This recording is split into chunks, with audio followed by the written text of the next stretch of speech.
it's like a cave. It's like this horrible, dank cave. And I'm like, this is the promised land? Some terrible cave where you're like having a rave in a cave? But there was a rave. And that's what you got to keep in mind. It was a rave, and we're all supposed to love that. And that's supposed to be the pinnacle of human achievement is EDM. And I guess that's... No, a rave in a cave.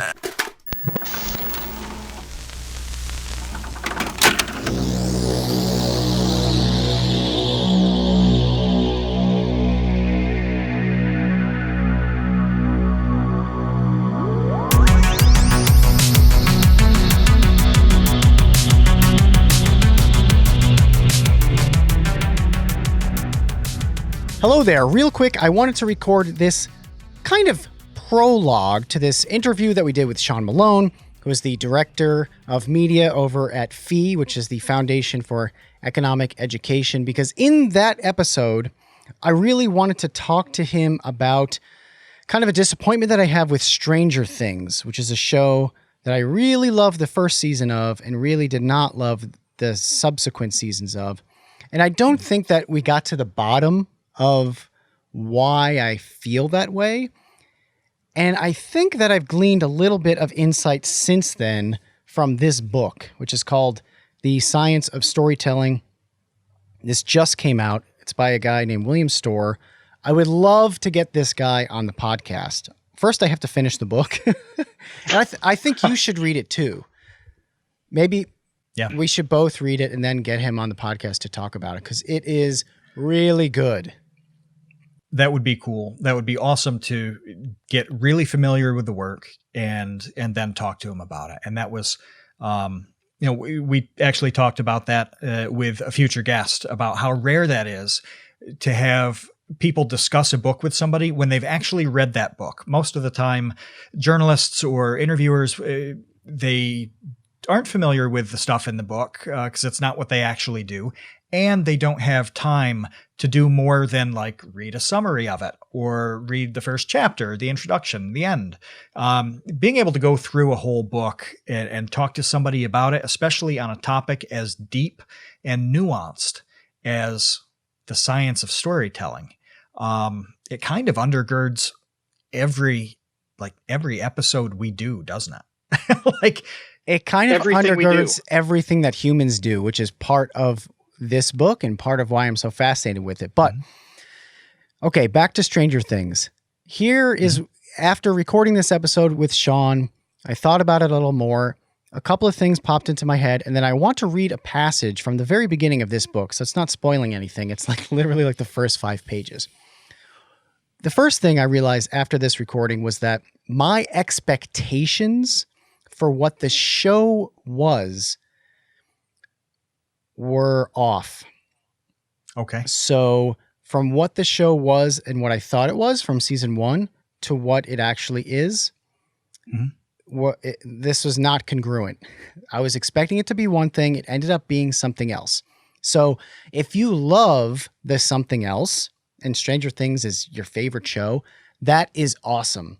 And I don't want this to be like, well, Kevin doesn't like this thing that I like, so now I feel bad about liking that. Like, that's the worst thing ever, and I don't want that to come across that way at all, because that's really lame. Yeah, I go through every single day thinking, what would Kevin think of what I'm doing right now? Like, every bite of food I take, I'm like, oh, I like how spicy this is, but is it too spicy for Kevin? Is it not spicy enough for Kevin? Right. And I have a feeling that everybody listening to this podcast goes through their days that same way. It's totally natural, and I understand that that's a big problem for everybody in the world. But let me read this. We wear bracelets that say WWKD. Should make those ironically. But then, no, we should not do that. It's so lame. Okay, let me read this, because I think this gets to a problem that couples with my expectation failure of Stranger Things. Okay.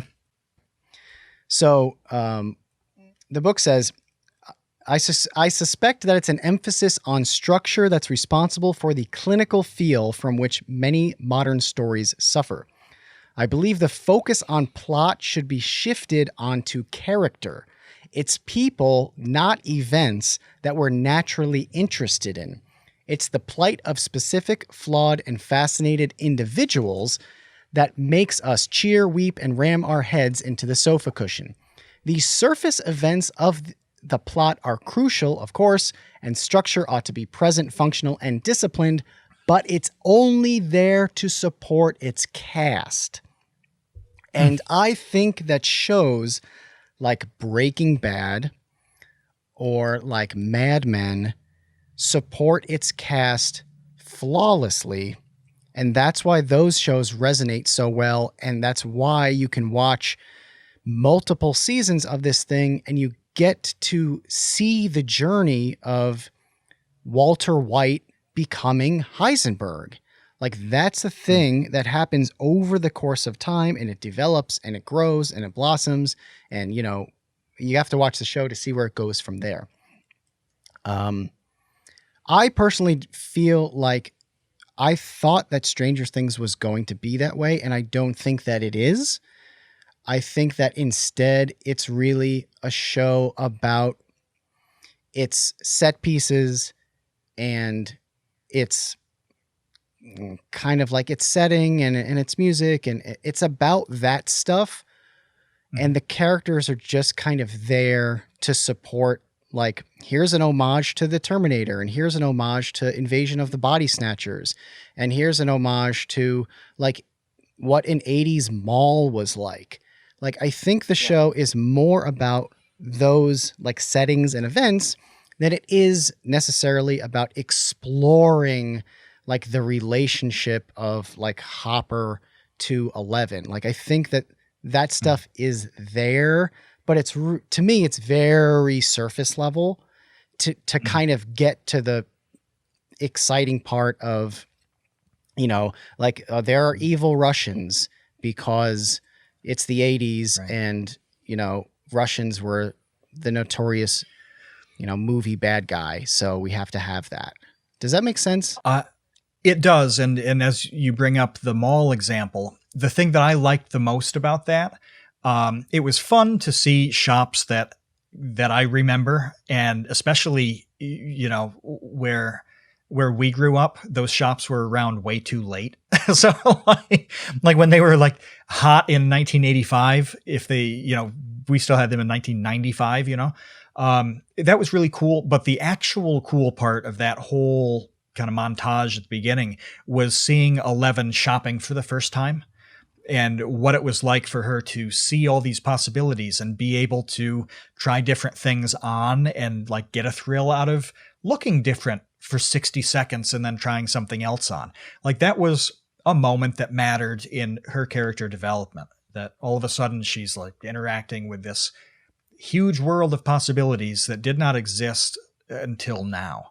The mall itself and all of that stuff, I can see people focusing on that. And I saw them on Facebook talking about that. Like, did you see this, you know, the old logo for whatever store, or like, oh my God, I remember when this thing was around.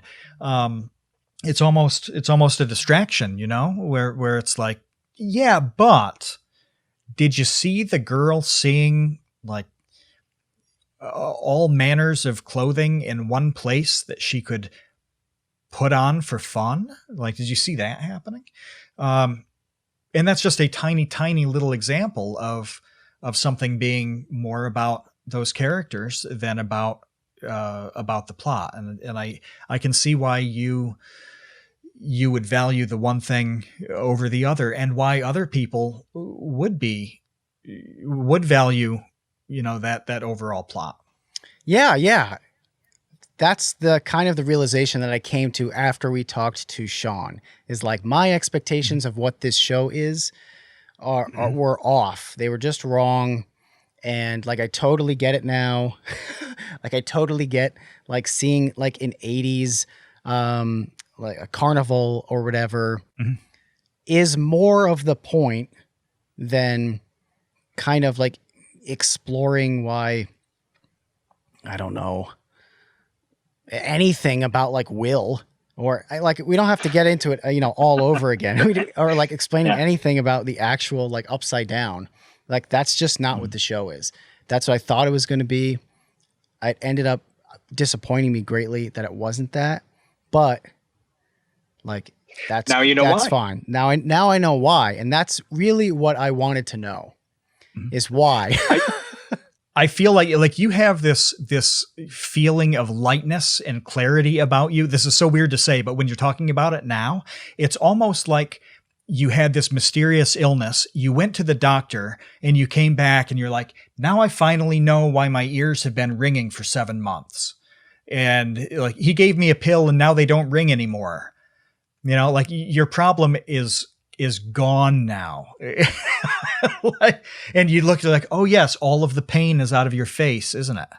Like, oh, I can see it right in your eyes that everything's better now. And that's what's happened. And when you talk about Stranger Things now, it feels good after having read this book. It feels good. And I went to Sean Malone as my doctor to diagnose me.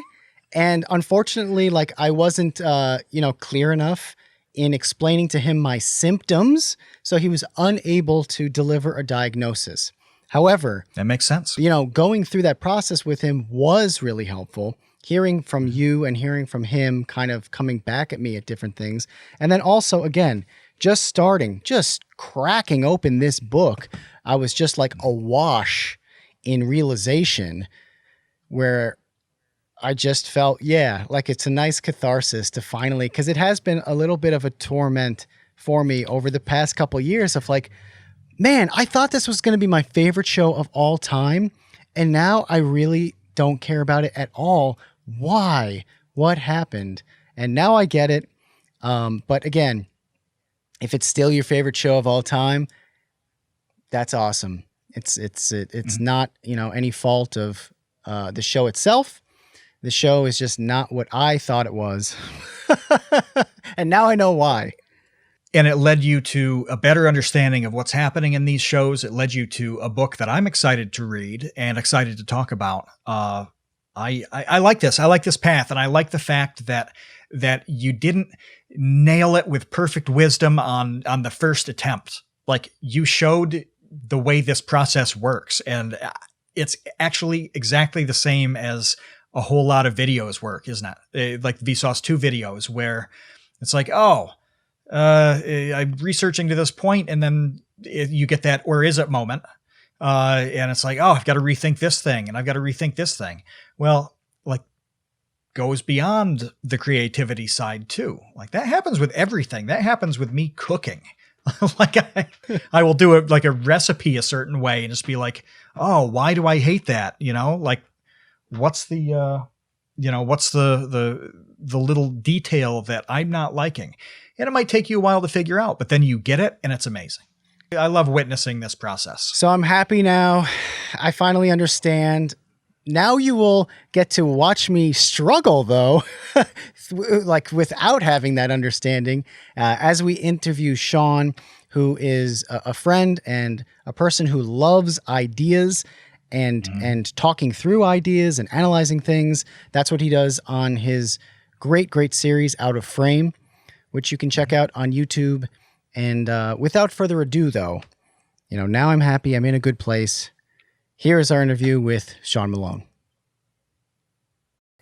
Hey, welcome to The Create Unknown. I am Kevin Lieber. With me, as always, is Matthew Tabor. And today, joining us is our very special guest and friend, Sean Malone, Director of Media at FEE, the Foundation for Economic Education. And you do a lot of stuff for FEE there, Sean, including being a YouTuber. What's that about? Yeah, well, that is true, and it's kind of weird because I don't totally think of myself that way. But when I started at FEE, my background's all in, not all in because it started in music, but it ended up being in video production and doing that kind of thing for the kinds of organizations like FEE. So other organizations that talk about political philosophy and economics and try to educate people on some of those kinds of ideas. And I've been doing that for a long time. And Fee was the first chance I think I had to kind of make, to like actually greenlight stuff and actually really have creative control over the kind of products that we were making and the kinds of videos that we were doing. And that, allowed me to take what I had learned over the years working on other people's YouTube channels and working on big documentary projects and all those kinds of things to turn it into something where we could actually start producing content that other people hopefully actually want to watch. And part of that was to do a pop culture series called Out of Frame, which is a video essay series where I look at movies and TV shows. And I've looked at music history and a bunch of different things. And then talk about the economics in it and talk about the political philosophy ideas in it. I've done, tons of Marvel stuff because that goes over pretty well in general. But I've also done more obscure things like The Shape of Water. I did stuff about the PMRC hearings in the 90s with Twisted Sister and John Denver and all those guys kind of battling censorship. In the 80s and 90s. And so that's actually done really well. And then we also have an animated series that's actually a new episode just came out minutes before we started recording this. Called Common Sense Soapbox. And so I ended up being both a creator in the very direct sense where I'm actually making content every month that's my voice literally and figuratively. And then also a producer of other people's content that also lives on our channel. We left out one element of your title though, and that is the title of your Discord title, which is Citizen A. Sean is in our Discord. And so anything that we end up talking about here, I think you can probably accost him in the Discord to talk about that, ask questions about it. We'll have a link in the description, so you can pop in.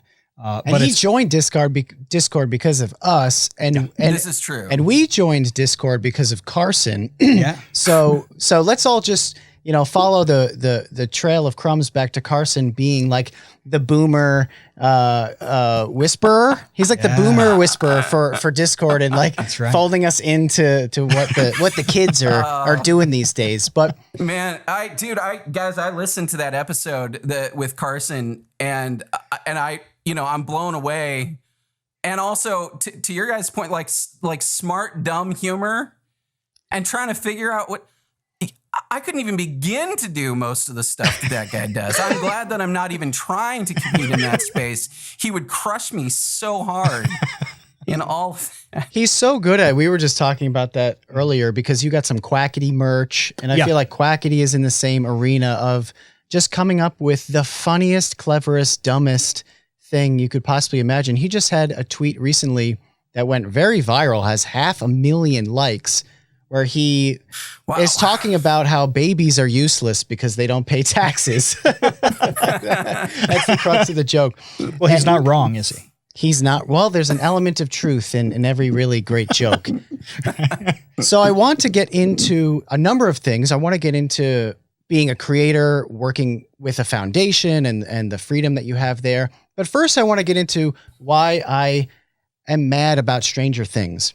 Yeah, which we can preface by saying the theme that undergirds all the videos that Sean does, or at least most of them, is taking some kind of concept and having this amazing storytelling that elucidates that concept and weaves you through whatever the movie is. Like you mentioned, the Marvel ones, it's going so much deeper into movies like Endgame.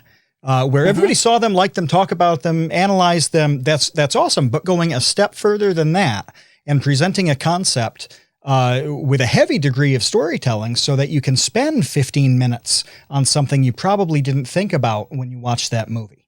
So in terms of storytelling, Sean's the best of the best on that. Well, I know. And wow, man, I appreciate that. Sean, that's why I wanted to bring you on, because I'm mad about Stranger Things. I want everybody to know that I'm mad about it because I loved season 1 so much. Like it seemed like it came out of nowhere and it just hit all of the right notes for me, at least. All of the homages that it paid were right up my alley. And season 2 came along and I was like, ugh, this feels different. And season 3 just dropped over the summer. And I got to tell you, we didn't finish it. My wife and you're I. done by this point. Yeah, Really? No, we stopped the episode before the final episode. We stopped on episode 7. We were both just like, I'm way too OCD and completist to do that, man. Like I could never do that. Well, I know, and that's why I want to talk to you, because you are the one person that I know that thinks about storytelling more than anyone, that watches, absorbs, digests, and just kind of analyzes stories almost as like a full-time hobby. So Sean, That is kind of true. what happened with Stranger Things? What happened? What happened? Man, I don't know. And I will say I don't actually hate the second 2 seasons of Stranger Things, second and third seasons. They are very, very different from season 1 though, undoubtedly. And I think one aspect is I think Will ended up being this like MacGuffin basically in season 1, right? Yep. And then he's back, and I don't know that the writers really knew what to do with him. And then in season 2, they're like trying to bring him back into the show the whole time and give him these visions and premonitions and all of this sort of Lovecraftian monsters in the upside down world and all that kind of stuff. But I actually think that if I'm guessing at what your bigger problems were, they probably largely stemmed from that, which is that there's like almost nothing for him to do except deliver exposition about monsters that are going to come. But he didn't really do anything about anything. He didn't really have anything to do with anything else. I don't know. I haven't probably thought as like in like an angry way about Stranger Things. Because I actually still enjoyed both seasons. Actually, my bigger beef is in season 3 with like the radical departure of Hopper's character. Because like Hopper in season 1 is like he's a curmudgeonly guy with some baggage that he needs to deal with. In season 2, he's becoming a father for the first time and dealing with his baggage. And then in season 3, he's like just a complete asshole. Right. And I'm like, and I don't know how that happened. Like, he's like, oh, his adoptive daughter is making out with a kid, so let's become the worst person in the world. I don't know. Doesn't feel like the right response to me, or like a natural response. But that's my gripe, by the way. That my one of my few gripes. I mean, I am in the same progression here, where season 1 blew me away. Season 2 was good. 3 I watched to the end. I mean, it wasn't my favorite show of all time, but it was all right. I don't regret having watched that season. However, it was like CW channel teen softcore in that first episode, and I'm like, oh, there's too much young child makeout for my level of comfort.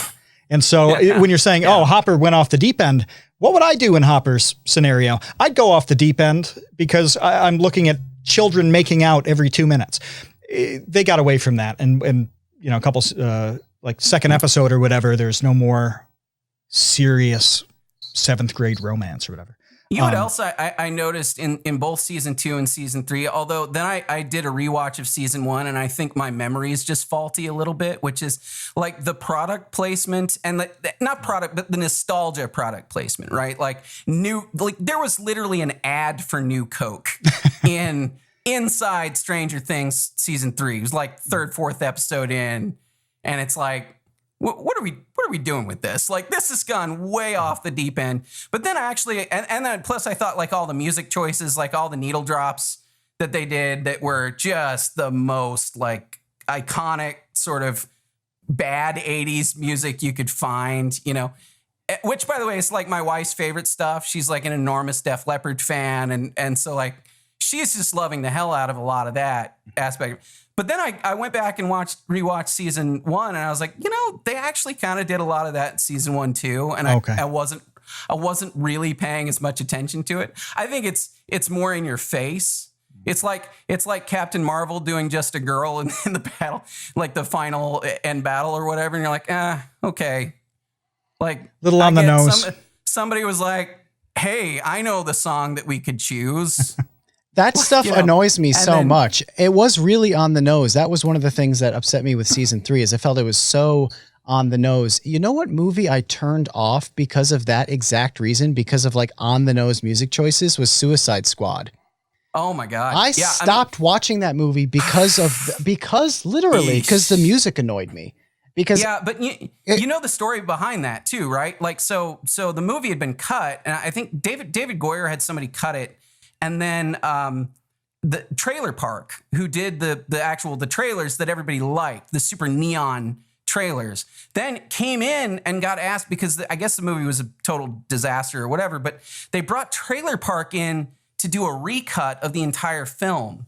So all that stuff in the beginning is literally a movie trailer company like trying to edit a feature, but doing it in the same kind of 4-second bites that you do a trailer in. And you're like, well, that's not how you edit that kind of content. Like, that's not how you edit a coherent story. It's how you edit a promo, right?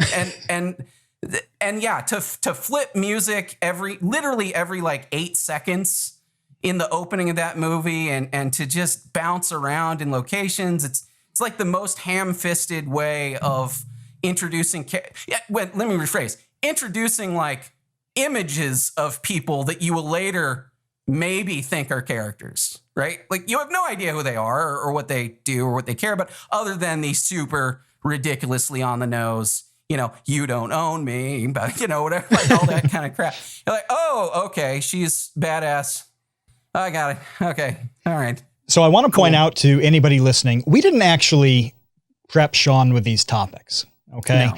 And so when Kevin mentions something like Suicide Squad, Sean has no idea that he's going to bring up Suicide Squad and goes into the who and how of the editing and the process on all this.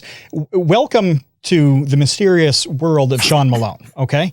And why he's here today with us. And so what I want is for the master of masters on this sort of thing to diagnose Kevin on why it went wrong for him. Why did Stranger Things season 3 lose him? Well, I have some things to bring up that I would like your input on. I'd like to know. One of which is way too many characters.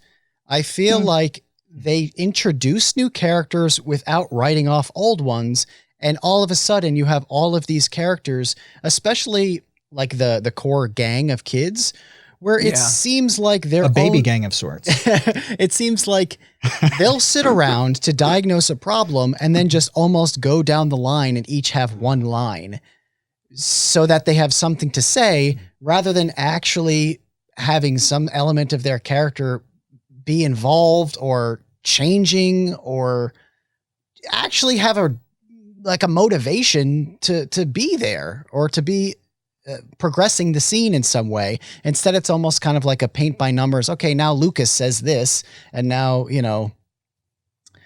Mike says this. So that's one big thing for me, is way too many characters without anything to kind of do anymore. So it seemed like just a paint by numbers. Well, now this person has to talk, and now this person has to talk, and it didn't seem like a natural part of the flow. I think that always happens when you have that big an ensemble. It's really hard to manage, like we do. It's funny. Like I'm not exactly like Joss Whedon or anything, but I've done stories where there are, like animated pieces with Common Sense Soapbox and stuff, where they have 3 or 4 different characters, or 5 or 6 in like the most extreme cases. And whenever you have that situation, you're like, well, this person literally just not going to talk for like a good chunk of the time. And that's been a thing I've done before. Even the thing that you and I did, the invisible hands thing, like part of, and that was only 3 people, balancing, figuring out like who was going to take this line or that line, and how do you modify it to fit? It's such a skill. And that's where, like, I do think, I'll use Joss Whedon again as a sort of a master on doing that kind of stuff. Like, it's hard, man. It's real hard to do that. And you're right. They got a ton of characters. Billy and Mike's, no, it's Mike's mom, right? Yeah. Mike's mom. Yeah, and all that stuff. And like when they started that bit too with like Mike's mom and then all the other moms, it didn't occur to me that I had met all of those characters before at first. Like I was like, oh, there's just some moms. Right. And then I was like, oh, wait, no, that we've met all these people at one point or another, but I forgot about them because they're not actually really important to the core, No. And it feels like, okay, I'm just going to say that this might be an exaggeration, but I really think that Stranger Things 2 and 3 in my mind from where it started is analogous to The Matrix. I feel like The Matrix 1 is this great thing that had so many new ideas and it was so fresh. And then they made 2 and 3 and it was like, what did you do? Like, what happened here?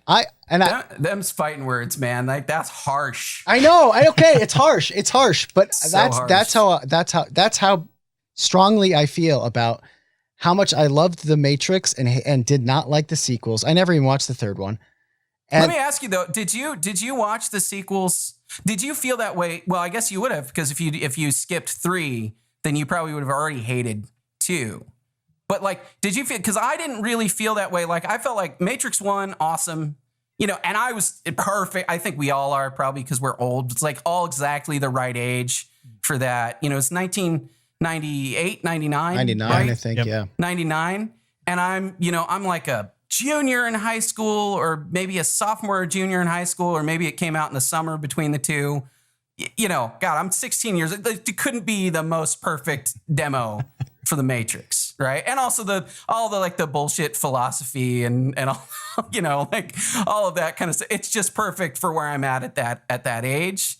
And then so I was so excited to go to see Reloaded and what's shit Revolutions, yeah. And but then my wife and I tried to rewatch them, a year ago or something. We hadn't seen them in a long, long time. It was good 10 years or so. And we were just mortified by the whole experience. and we gave up. Like we gave up immediately. We're like, this is so bad. And we got through like 1, and we're like, okay, this is cool, but it's not nearly as cool as we remember it being. Uh-huh. And then we got to 2 and we're like, oh boy, this is real bad. Well, I think for me, it's not expanding or going into the cool ideas that you set up to begin with. So my example in The Matrix was Zion. In the first Matrix, Zion, it's like this promised land that like, if we can only get there, then like that's where reality is. And we can all, humanity can reform and whatever. And then you get to Zion and in the second season or the second movie, and it's like a cave. It's like this horrible dank cave. And I'm like, this is the promised land? Some terrible cave where you're like having a rave in a cave? But there was a rave. And that's what you got to keep in mind. It was a rave, and we're all supposed to love that. And that's supposed to be the pinnacle of human achievement is EDM. And I guess that's no, a rave in a cave. And the same thing with Stranger Things, where it's like, ooh, the upside down. What is that? I can't wait to explore what the upside down is. And like Will is still infected at the end of season 1. What is that going to turn into? The answer is nothing.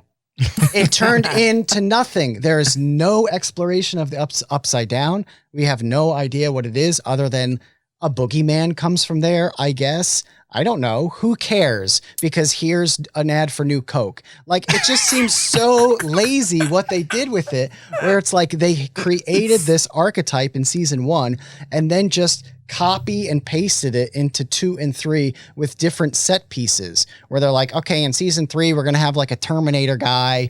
And then we're going to have like, Nancy is going to get an internship and that'll be a subplot. It's like, which didn't last very long either. Like that subplot disappeared very, very quickly. No. And it's like, you're an unpaid intern. Like you shouldn't be in these meetings, like figuring out what the newspaper is going to do. But they treated her quite badly. I mean, it wasn't so much that they treated her as a lowbie as they were quite abusive toward her. So it was like insult to injury kind of scenario. It was cartoonish. I agree with Matt on this in that sense. Although there's the part of me that has had a lot of interns in the past. Did you treat them like that?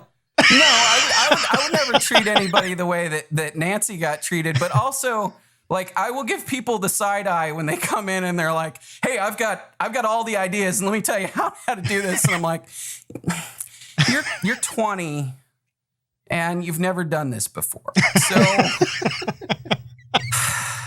so you have some sympathy for the abusers, is what I'm hearing."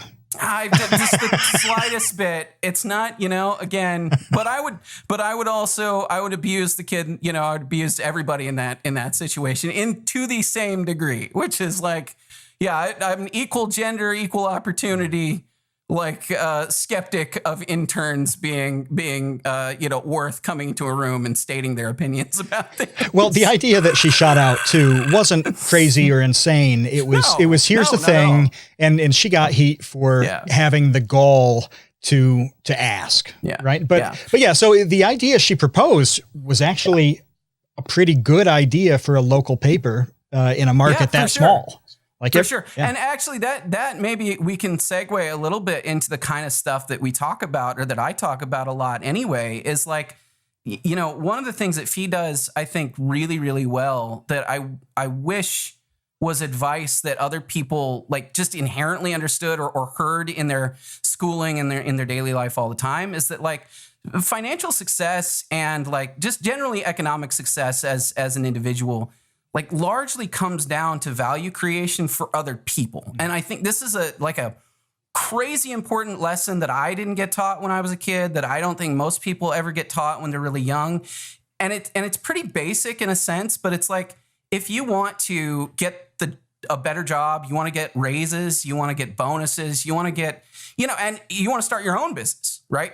Like all of that comes down to, or your success at doing all of those things comes down to, how well are you serving the needs of the people that are paying for you, basically?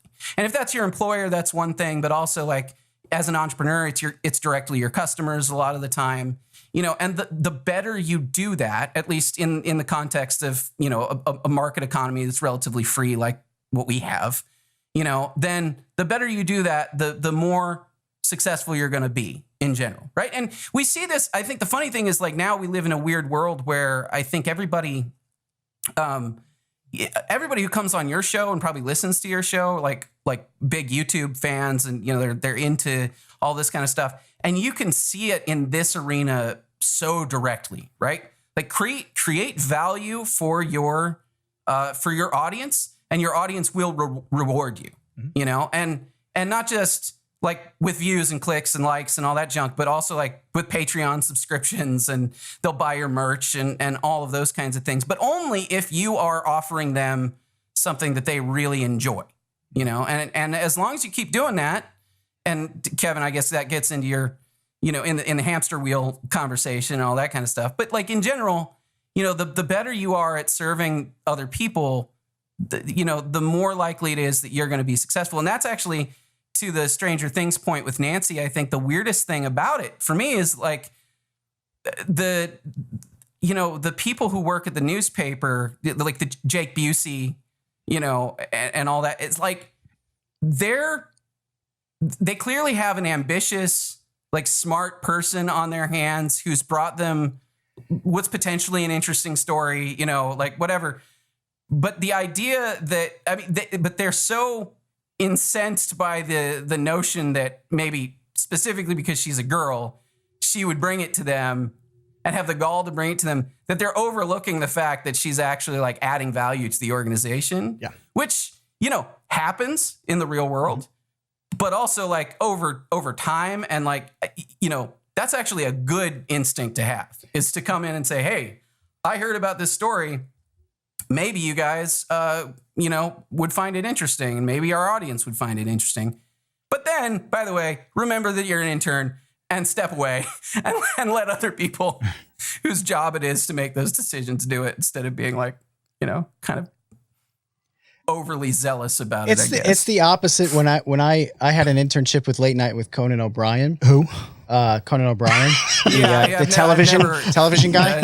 Now he's a Conan the podcaster, Barbarian, according to Variety. So I've seen that. Yeah.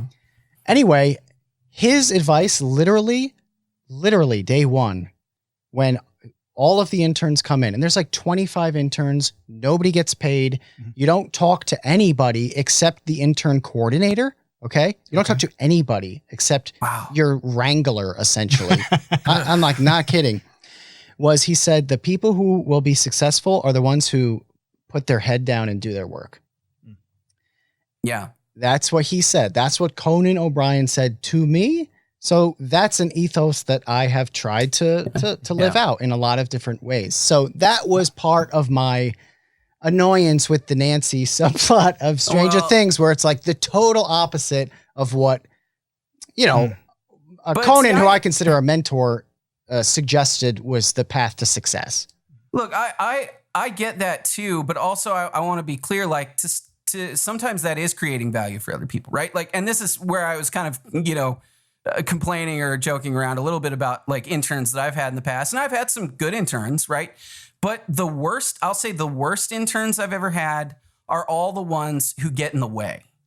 And a lot of times that is really well-meaning, right? Like they want so badly to help that they end up like just stepping on your toes all the time because they're just there constantly. And look, I had an intern once. I don't know how many people in your audience are familiar with the way that boom mics work and boom poles and that kind of stuff. But basically, it's a telescoping pole. It's pretty straightforward, right? You have a little screw point at each of the at least each of the telescoping joints. Then you screw it tighter or looser, and you whatever, right? It's very simple. I had an intern who, like, he was so zealous about putting this away because we were packing up, and he's like, "Oh, I got it," that he unscrewed it to a point that the whole thing came apart. Okay. And I was, and he was, because he was like, "It's not tightening. I'll just keep going, like more, and I'll just do it more and more and more." Because he was loosening it, not tightening it, and the whole thing just collapsed. And then I was like left with these pieces, like 6 pieces of telescoping boom pole that are, it turns out, really hard to get back together once that is undone. I didn't know you could pull it apart. I didn't even know you could do that. You can't really pull it like all the way apart, but now it doesn't lock. So now it's just, you walk around with it and it's just flopping about and, telescoping and folding back in and on itself. It's a mess. And it was like just one of those moments where I was like, just give me the thing and just let me do it, because this is now my time is going to be devoted to fixing this instead of actually like doing the thing that I want to do. And for somebody like Conan, actually, I totally get that, because it'd be so easy to have like 20 interns like telling you jokes. Oh my gosh. Like do this joke on no, like leave me alone. Yeah. Nobody wants a floppy boom, by the way. No. It's useless. Completely useless. But can we also agree that the greatest moment in boom mic history in film is Scotty and Boogie Nights? Oh. Philip Seymour Hoffman holding the boom. There can't be a better one. That is a good contender. I'm going to give you, as an alternative suggestion, Matt Stone in Orgasmo. Oh my gosh. Don't get that channel. I haven't seen that movie which is in a long time. My parents have blocked that channel. And I'm going to be honest with you. I don't even think I can repeat his like catchphrase. Probably not. No. But I'll just say, for the over 18 crowd out there, go check it out. All right. Before we move on, I want to just wrap up my Stranger Things thing. Okay. First of all, if you love Stranger Things, more power to you. I do not want to soil or sour anybody's interest in that show. I think that it is cast really well. It's shot beautifully. Mm-hmm. It ticks all the boxes in terms of its storytelling and pacing and all of that stuff. The music is really good. if not a little bit on the nose. That's a gripe for me. I think the score, by the way, is excellent. Right. Oh, yeah. The theme song. Yeah. I just personally feel, here's what I'll say, that the first season was an archetypal great story, and then season 2 and 3 are TV shows based upon it. I don't know if that makes sense to anybody else, but I think season 2 and 3 are TV shows based on season 1. Obviously, season 1 is also a TV show, but I feel like it's a standalone perfect story that they then had to make a TV show out of. So season 1 is Happy Days. And that's season 2 is like Joni Loves Chachi. Yeah, it's like a spin-off. Yeah. I like how you did a metaphor and then you backtrack to explain the metaphor. That's great. So let's get into Out of Frame, which is a fantastic series that you do on the Fee YouTube channel, where you extract lessons, economic lessons out of pop culture items that millions of people are familiar with, whether it's Avengers Endgame or Black Panther, and then kind of tell, like you said, a new story that's based upon the story that everybody's already familiar with, but maybe not thinking about it the way that you think about it. So why don't you extrapolate a little bit about Out of Frame and how you think about doing that series? I mean, it's funny you guys kind of set this up for me to say this way anyway, but it is really just how I think about. I mean, most of that stuff, like if you listen to my wife and I talk after we've left a movie, it's pretty much the basis of the kinds of things I end up doing on the channel. And I do think, it gets into a difficulty that I have a little bit, working for an organization with a specific mission as opposed to just being a YouTuber that can kind of do whatever, and that's it's really hard. And maybe this is the treadmill part of it too. I have to actually like the movie and not even just like it. Like I could hate it too and have a reason to do it there. But the one thing that I really can't be is totally unfamiliar with it and like just, sort of feel sort of mediocre about it. Like there's no version of an episode that actually works where I don't care a lot about the subject matter, one way or another. Like I could probably do a Suicide Squad episode just to rail against all of the horrible aspect, although it just wouldn't fit Fee in that case. That would just be me redoing the folding ideas video on its horrible editing, and nobody needs that, so I'll just leave it to him to handle it. But no, so the basic premise is that like I'll take a movie, like Infinity War, or I guess the one that's coming up is on The Boys, for example, the Amazon show. And I don't know if you guys have seen The Boys. I thought, Matt, you were probably like working your way through it a little bit. Yeah, I've seen 2, maybe 3 episodes. Yeah. Okay, well, then I'll talk about Endgame instead, because it's something that everybody's probably familiar with. But so like, I did a pretty successful video on Infinity War, and I talked about like Thanos's motivation is basically this sort of overpopulation. It's based on an idea by this guy, Thomas Malthus, who was a, ecologist and sort of social scientist in the 1800s. And Malthus believed that humans were basically like deer, where there'd just be a carrying capacity of the planet, and we'd hit that capacity and we'd all die, right? And Malthus made all these predictions about, overpopulation and what would happen as we grew the population of humanity. And the reality is like none of his predictions came true. And for a whole lot of reasons. Like, yeah, there were, and people pointed this out after I did the video and stuff, but there are wars, and there were, the plagues and things like that have kept population down to some extent, except for it's still true that especially since Malthus, but even in the last 50 years, and that's actually, I think, a really important figure, it's still true that the global population of the Earth has expanded tremendously from like 7 billion to like 10, from I think where it was like 5 billion to the 7 or 8 billion that it is now. And it's on its way, towards 9 or 10 billion. And yet at the same time, we have dramatically improved our food output. The number of people in raw terms, in actual nominal figures, and as a percentage of the human population who are living in poverty is way, way down. We over the last 40 years, we've cut poverty in half, global poverty in half. Absolute poverty is going down tremendously.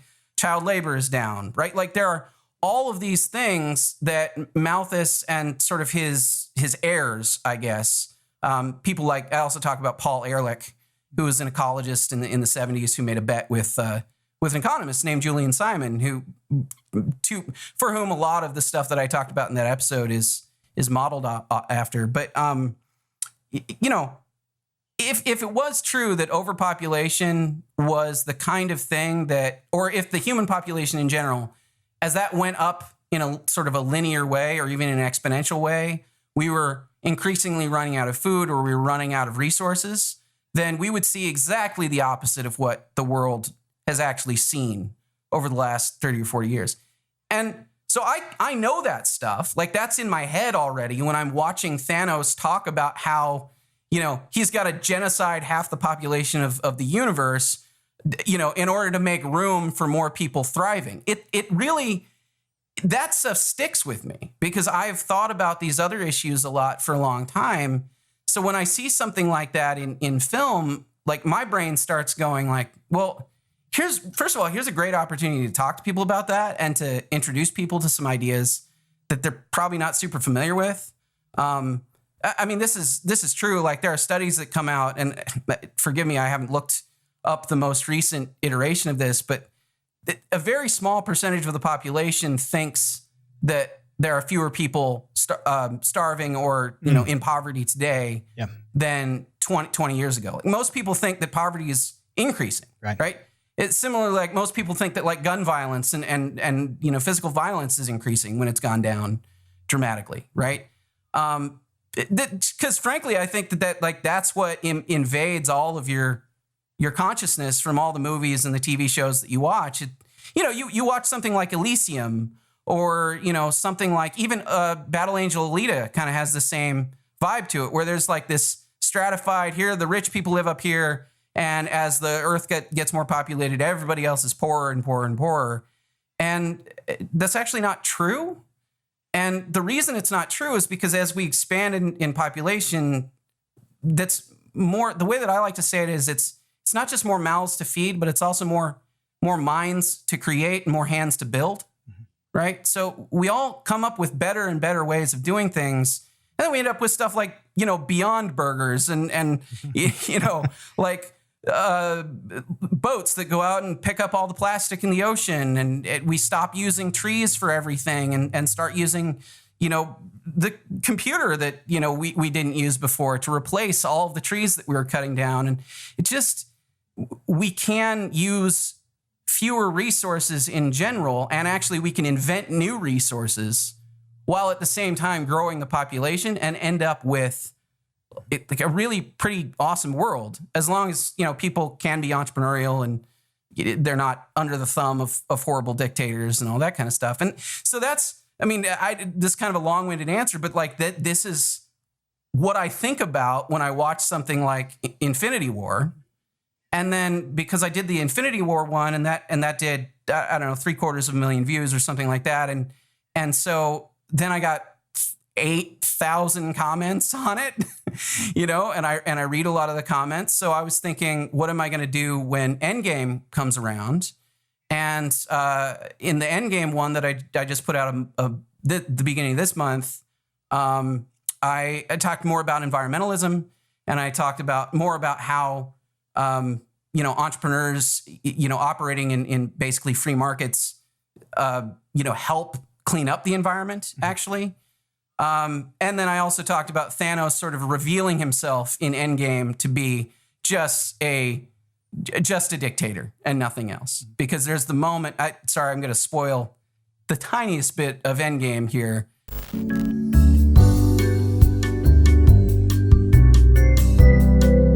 but there's the moment where he says, you know, you guys all taught me a lesson.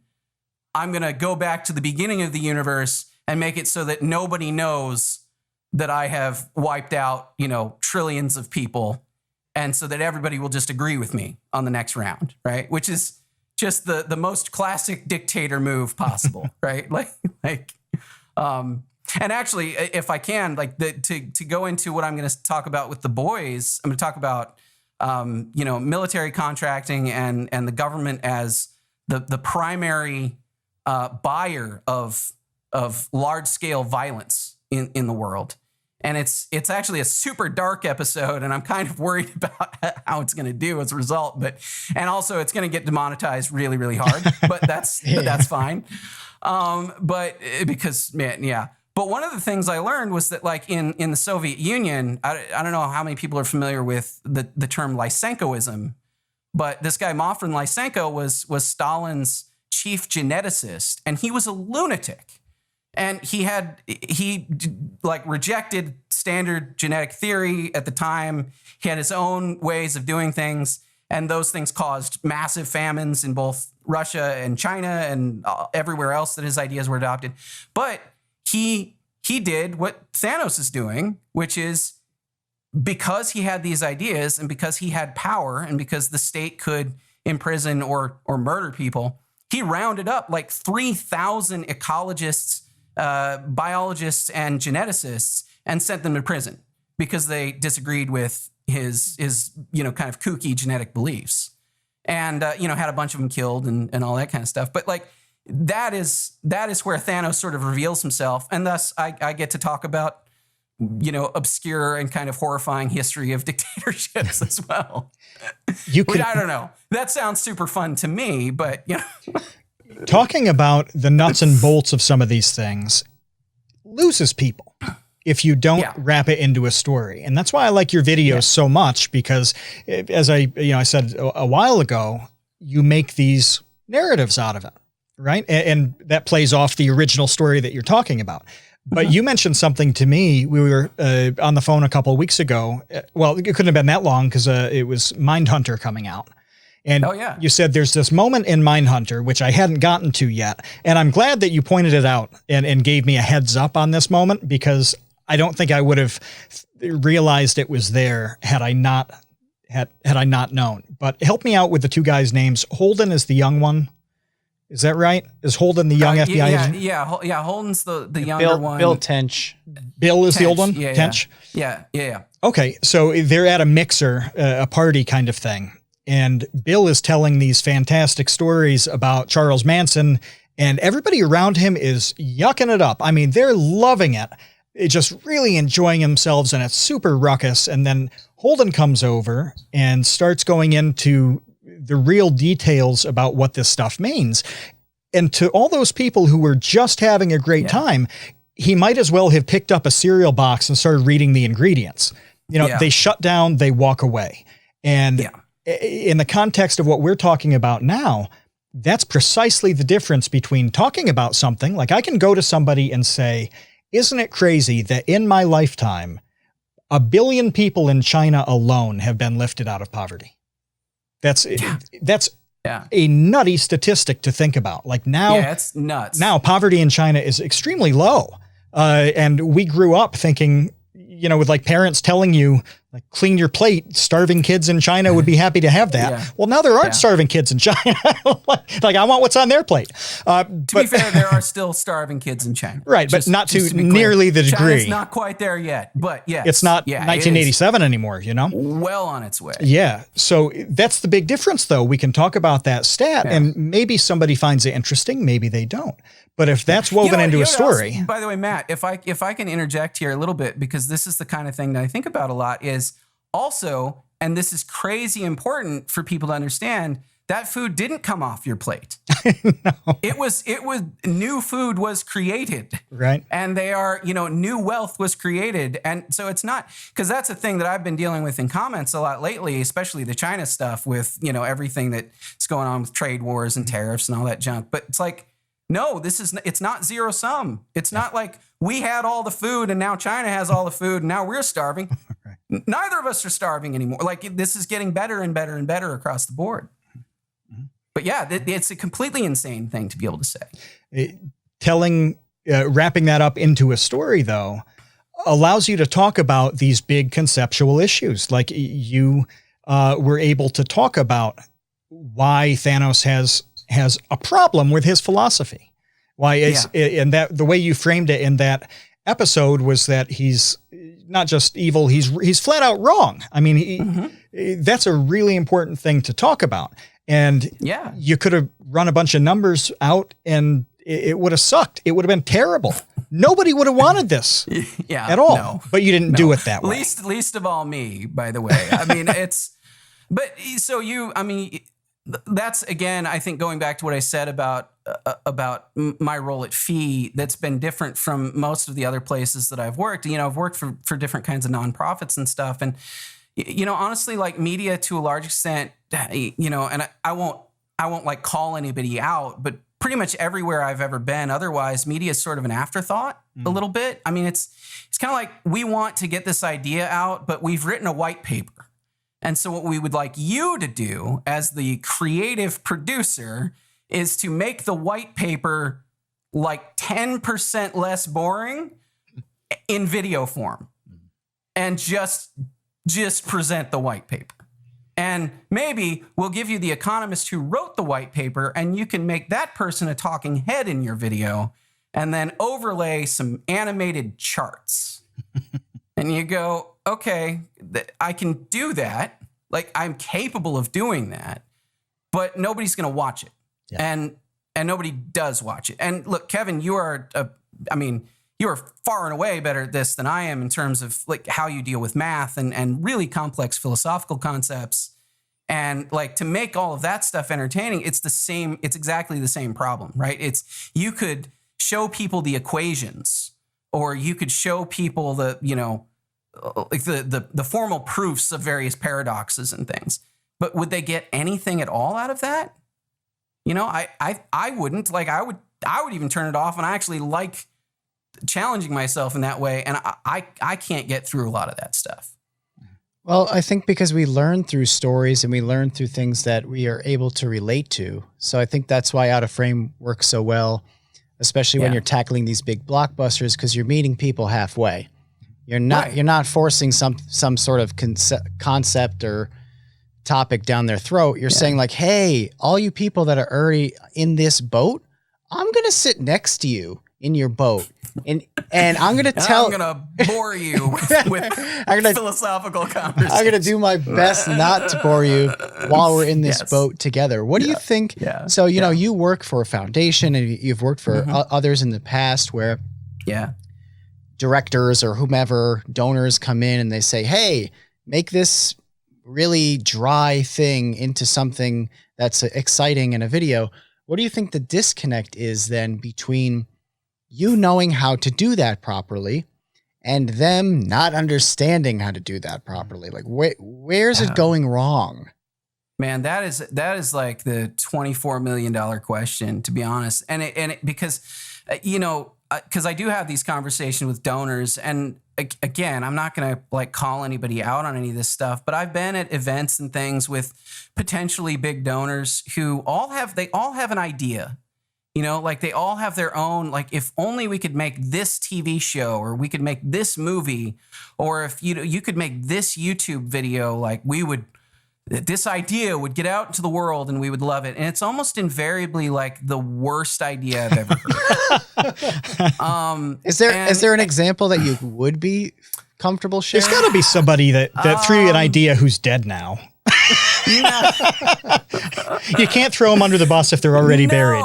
Well, like I could say, like, okay, so I met a donor who, you know, has this idea, and his idea is basically to create a series of, well, not even much of a series, maybe like 3, what are essentially very generic political ads that are like voiceover narration with like pretty basic animation, you know, saying that like, if we don't change this or that policy, you know, we're going to have all these problems in the future and whatever. And it's very dour, and it's very like, voiceover narration in like a sort of a negative campaign ad. So, right? so it's meant to be a wake up call. Yeah, it's meant to be a wake up call or whatever. But he believes that if only these things existed, that the entire world would change.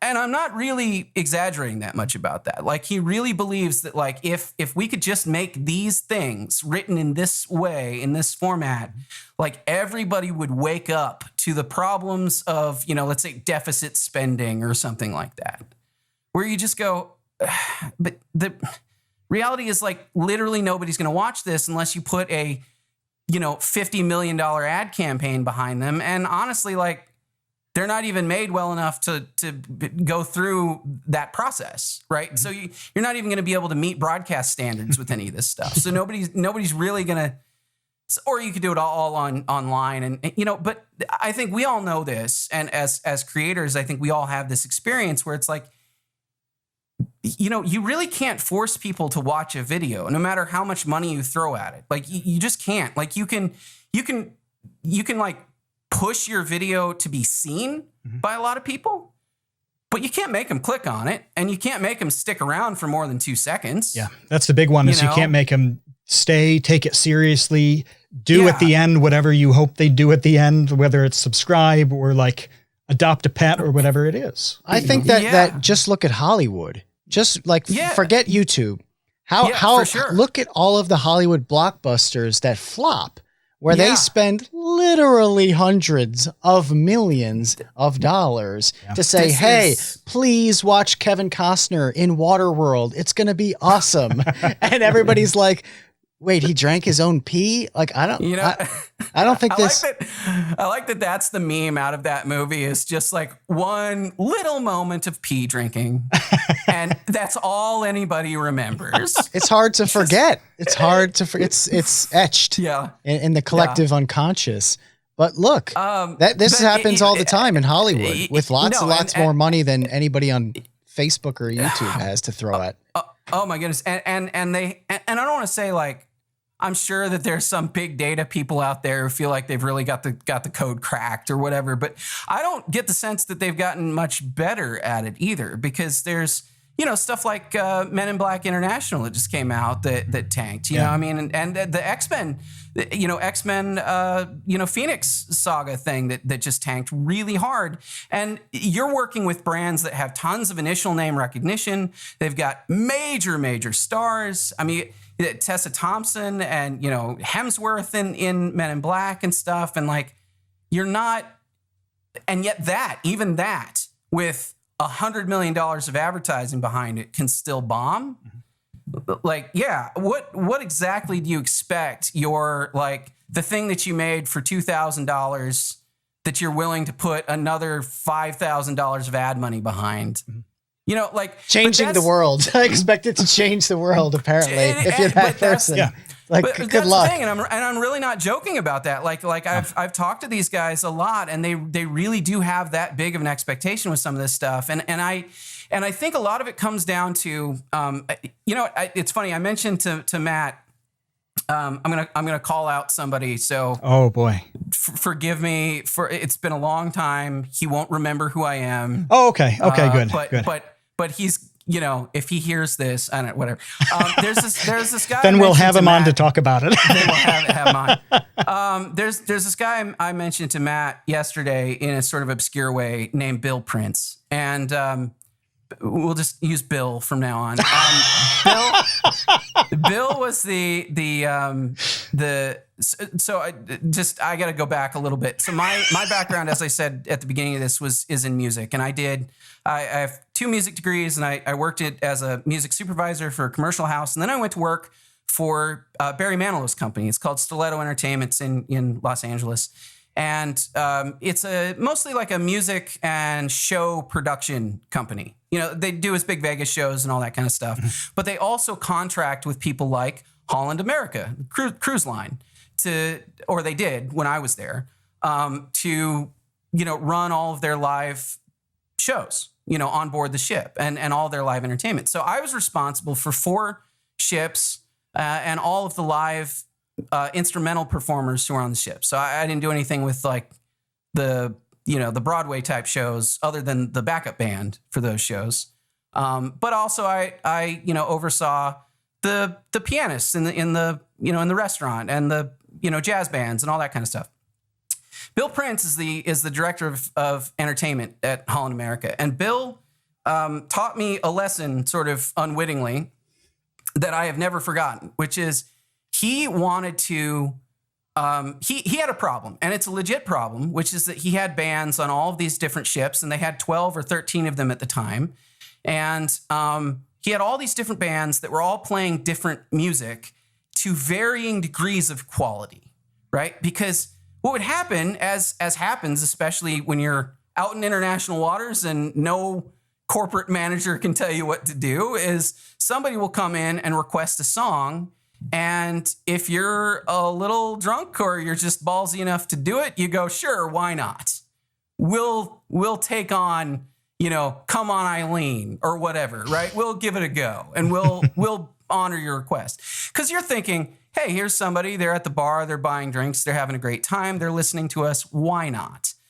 But then what happens is you hack your way through a terrible version of Come On Eileen, and like all of the other people in the room are like, oh, that band was bad.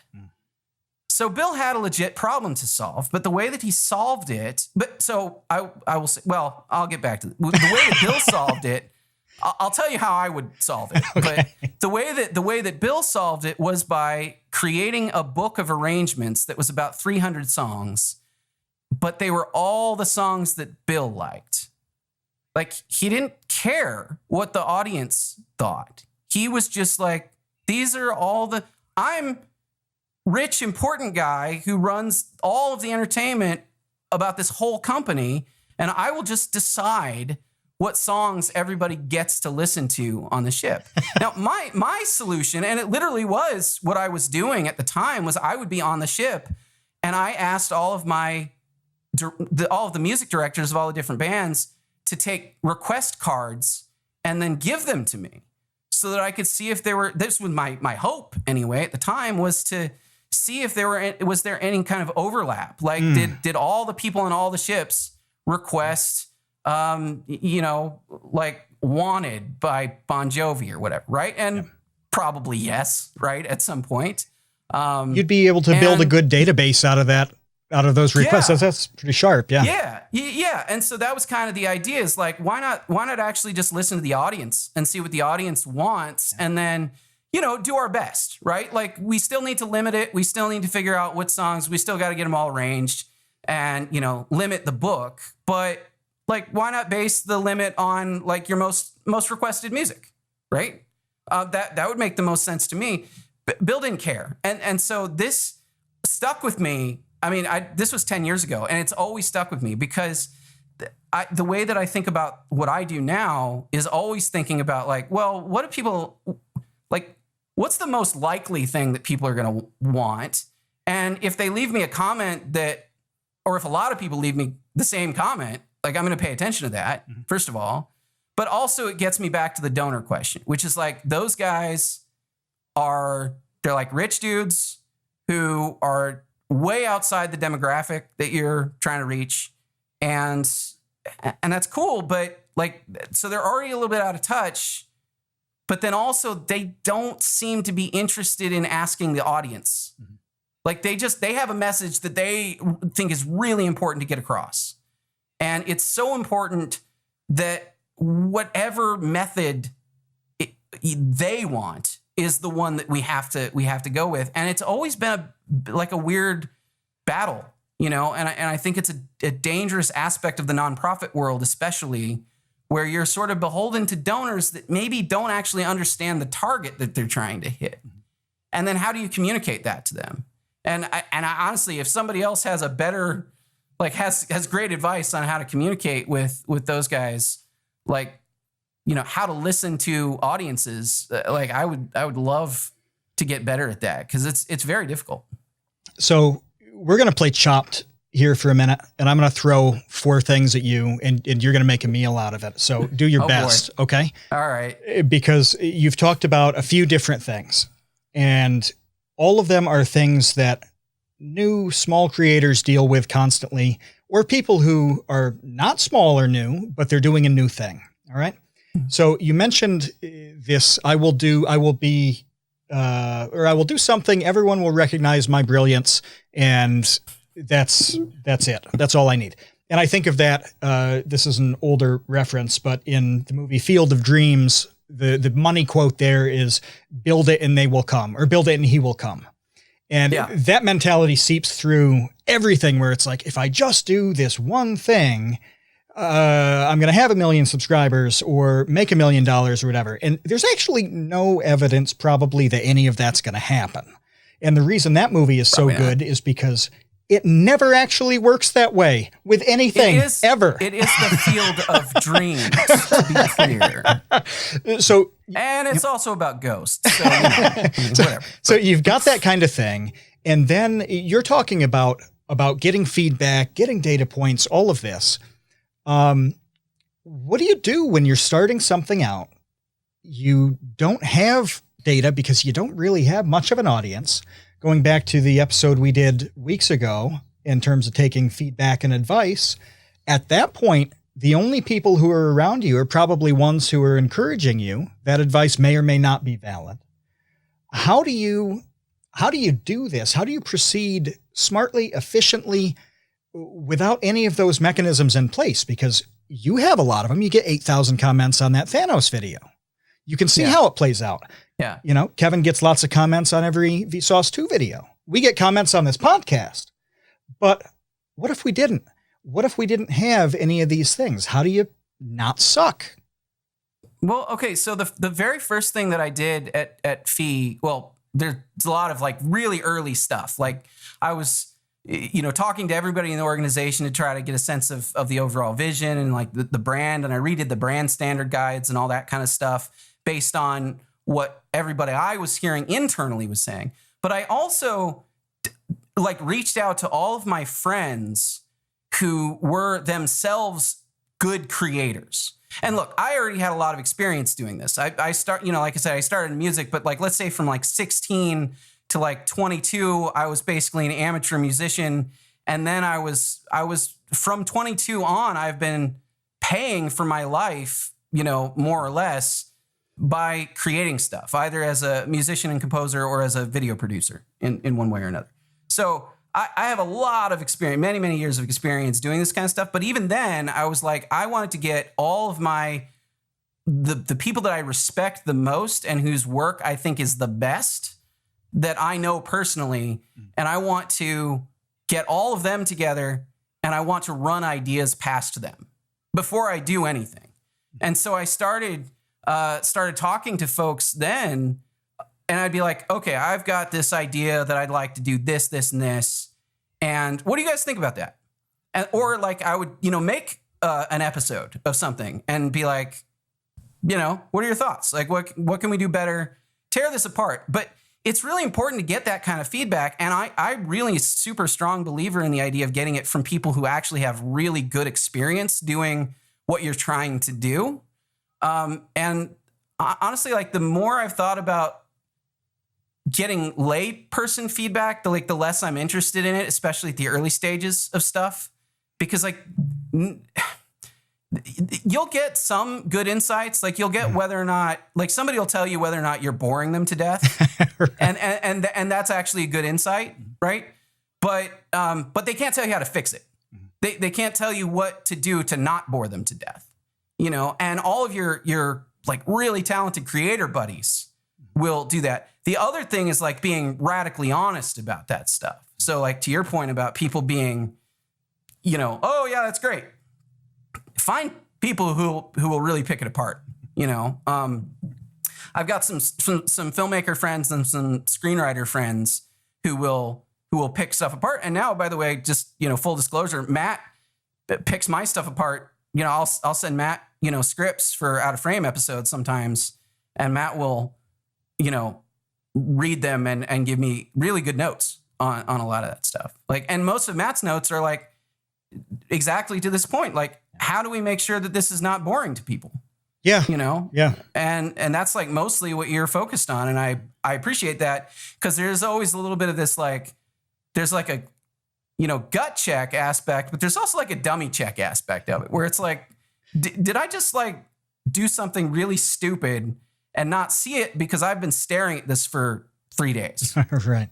Because that's possible. That happens, Yeah.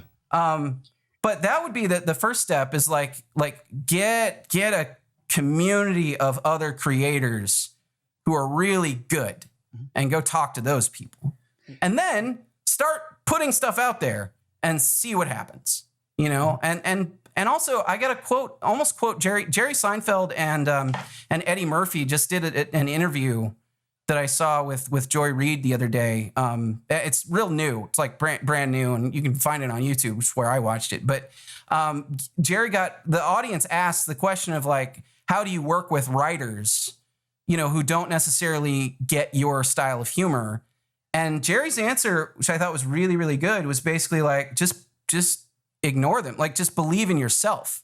Like, just trust that your sense of taste will carry you through, and that's like a dangerous proposition for somebody who's just barely starting out, but you'll develop it. But you're only going to develop that if you put stuff out there and it's yours and it's actually yours. Like you're not going to, like, I don't know. You guys have both had this, had a lot of time to develop a sense of personal style and taste. Yeah. And I don't think you can do it without actually just trying to put stuff out in the world, and you recognize that like it's not as good as you wanted it to be, and then do another one, try to get better, and do another one. This is something another one. Yeah, like Gary Vaynerchuk pushes this same idea all the time in a different arena. He's not talking about making anything artistic or creative so much. Sometimes he does, but most of the time he's not. He's talking about the services and products and things that people want to sell, doing a business. But he's just like, go do something. See how it goes, see what you like, see what you don't like, start collecting that data so that you can find out what other people value, going back to the value creation thing. Eventually, if you do this long enough, you will settle on something that you like doing, that you're actually quite good at, and that other people like, whether they're buying a product or just, you're moving up the ranks in a company because they're rewarding that value creation.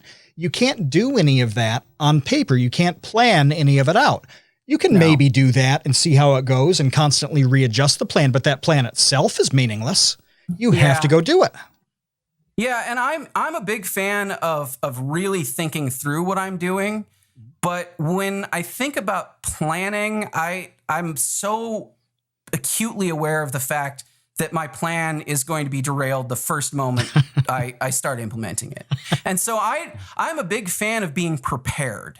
And I think being prepared, and that to me means, especially in the context of video creation, I think that means like understand the amount of work that's involved. Be prepared to give, 18 hours a day in some cases to actually making something work, right? And be prepared to, to put in that little bit of extra effort all of the time and know that you're going to have to do that every single day and every single week, right? Be prepared for that stuff. But also, like, don't map out your next 5 years because you have absolutely no idea what that's going to be. Right. And don't worry about it. But I would say, and Gary V is good about this too, get honest feedback from competent people. And learn to tune out the incompetent people as well. Like, they're not going to help you that much. Like, people always say, there was always this thing in musician circles, and I'm sure it's elsewhere, where it's like, it's not practice makes perfect, it's perfect practice makes perfect. And I think that's important because, like, it's not just repetition, but it's also repetition with a mind to get good. And the only way you can really do that is by paying attention to what is good. And, that's a little bit subjective, but there's also a lot of technical aspects of it that I think are less so. And go find people who will tell you when your lighting is bad, like mine is currently. I've noticed that a lot more recently, I think, with kind of YouTuber cliques, YouTuber friend groups, whether it's like Gus, Johnson and Eddie Burback and Nakey Jakey and Gus's brother Sven, like they have their boys supporting boys Right. thing. Yeah. I think the merchandise just dropped too. They did just drop merch on that. You have like the Reddit crew, which we've talked about a lot. You have Carson and all of his friends. Yeah, with Tednavision and the Goop guys. Yeah. Yep. So we are seeing, at least I am noticing more and more that there are these kind of like YouTube groups, scenes sort of friends that are kind of coming up together. And you know, even iDubbbz, when we talked to him, specifically mentioned throwing stuff at Max. Yeah. Just to be like, hey, is this funny? Is this dumb? Yeah. Because without that trusted friend who will tell you when it's dumb or will tell you when it's funny, it's hard to know in a vacuum. You also can't forget Vsauce's 1, 2, and 3. It's tremendously helpful. It's been tremendously helpful over the years. Yeah. Like I can't think of a specific one. And even if I could, I probably wouldn't admit it. But I'm sure there's an idea that you've tossed out to Michael and Jake and they're like, no, man, this is not going to work. This is dumb. You know, where they've had one and it's, you know, you've looked at it and you're like, no, you can't do this for X, Y, and Z.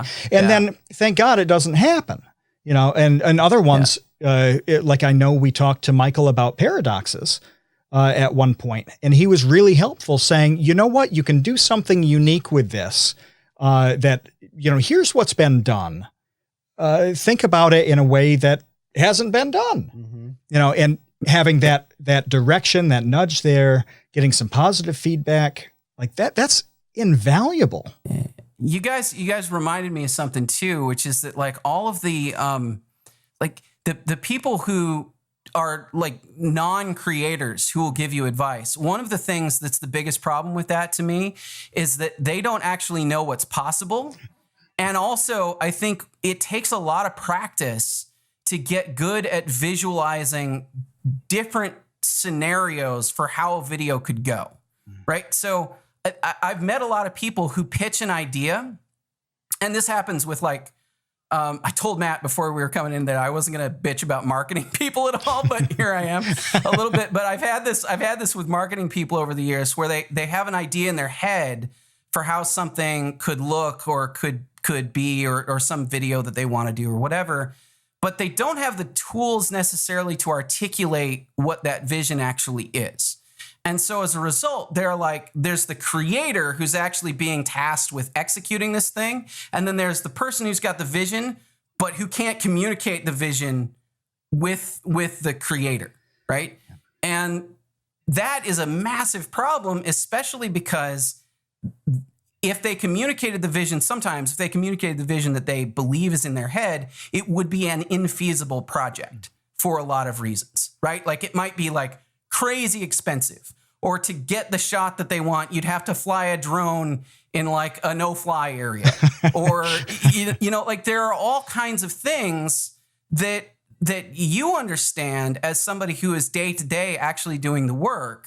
You understand that like, you know, this person going on camera is going to be really boring, or this subject is not visually appealing enough to warrant a 20-minute project, you know, like, I don't know. Like, so I actually, a few years ago, I was like debating whether or not to do different documentary projects. And one that I ultimately rejected was one that was all a digital company, a software company, because I couldn't wrap my brain around how to make a half-an-hour documentary when I had other choices, to be clear. But to make a half-an-hour documentary where all I could do was show people typing, like it was not a visually exciting experience. Instead, I did a documentary about a farmer who like has this gorgeous like 60-acre organic farm in Virginia, and we went out at magic hour and got all these great shots of like emus running around and, you know, all this kind of stuff. And like that, but that's a big factor, you know, like that's a big piece of the puzzle. And like the people who don't do that and don't have to make those kinds of decisions, they don't think that way. They don't think like, first of all, whatever's in my head is not going to get made the way that I think it's going to get made. And what's in my head is not possible without $10 million. Because they don't realize. Yeah. They have no idea. You know, like that, the only way I could make this exciting is with, you know, thousands and thousands or millions of dollars, then that's probably not a project I want to say yes to. And other people actually literally don't know that that's what's going to happen. Yeah, we run into that on Vsauce too with some topics where a topic on paper sounds really interesting, and then it's just like, all right, but I don't know how this is a video. Like, I don't know what to show. How many times have I been pumped, like jump out of bed in the morning because I got to this the night before, but I know I'm not going to talk to Kevin until 9 or 10 or something. And I'm like heating up at the keyboard, waiting for like his light to go green so I can throw this idea out. And in 5 seconds later, he's like, yeah, that thing's really cool, but you can't make a video out of that. It's not going to be visually compelling at all. And he's completely right. Yeah. But that's such an important part of all of this. Like, this is the other thing I've tried to. So Fee has a long history. I mean, Fee's a almost 75-year-old organization, and so the overwhelming majority of that time, it's just been the written word, and that's been pretty much all of it. It's the written word and live seminars, lectures, and stuff like that. And so it's only basically since I joined Fee in 2016 where we've had a video presence, right? And one of the things that when I first started, like a lot of people sort of pitched as like, oh, this is great. You're going to come into an organization with 75 years of articles that you can turn into video projects. And that's like on paper, that sounds awesome, right? Like it sounds like this is going to be great. And then you start reading the articles and you realize that they're all like super academic and they're all like economists, like explaining deep, like difficult economics concepts. At least a lot of the historical ones are. They're getting less so over time, which is probably good. But they like... I couldn't do anything with them. Like there was nothing that was visually appealing about it. I would have to, what I learned very quickly was that like the only way that I could take those things was actually just to throw the article away, use the theme of the article and start from scratch. That's all I could really do. Because like, otherwise, like there was just no way to just take verbatim any aspect of it and turn it into a compelling video product. And, and then as I've worked with the writers of the organization, one of the things that I've spent a lot of time doing is, and you have to do this, like reminding them that video is a fundamentally visual medium and that like there are all these things that you could say in dialogue that you don't have to, and you probably shouldn't, right? Like there are things that you can say with imagery that work better with imagery and also like are using the medium in a way that it's meant to be used. And it's more entertaining and everything else. But a lot of the script pitches that I get from people are, so dialogue heavy and so like tell, don't show, that they become unusable as well, just because like you go, well, why is this better as a video than just write an article? Because you've just written an article. Like this isn't, it didn't cut to anything interesting. There was no visual overlay that was like doing most of the heavy lifting in terms of explaining a concept. There's no visual irony to anything. I think that's super important. Like using the visuals to reinforce the story, but also to be comedic, or to provide some color to the whole thing. Not in like a literal color sense, but like in a metaphorical sense, right? Yeah, I don't know. It's amazing that like the skills are just so dramatically different, and working with people who have a great sense of like what's intellectually interesting versus what's actually gonna be conveyed in a visual medium in a really cool way. It's so different. As you're talking about things like this disconnect between some people having an idea, other people executing it, talking about things like too much dialogue, bad dialogue. It occurs to me that in one fantastic case, all of these things, idea, bad execution, bad dialogue, occurred in the mind of one man. And you may or may not have had an encounter with him. You don't know if the man behind the room... Yeah. Like the donor or whatever. What's that? Like a donor or something like that. Oh, no, I'm talking about the movie The Room. Because we know how it gets with all sorts of different people involved, and there's disconnects. But I didn't know where you were going with that. Oh, the Tommy Wiseau movie. Yeah. I didn't either. And this is the only thing that I was like moderately prepped on too. So okay, wait.